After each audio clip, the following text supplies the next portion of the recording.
Hey guys, in this video, I'll tell you about free text-to-video AI tool. Alright, let's begin. First, open any preferred browser and search for tensor.art. After that, sign into your account, and you will be redirected to the homepage. Here, you just need to get to the top bar and search for text-to-video.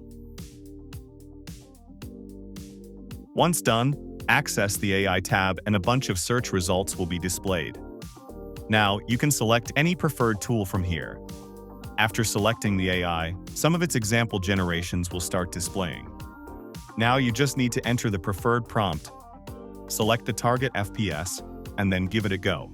After the video is generated, you will be able to select the preferred one and also download it.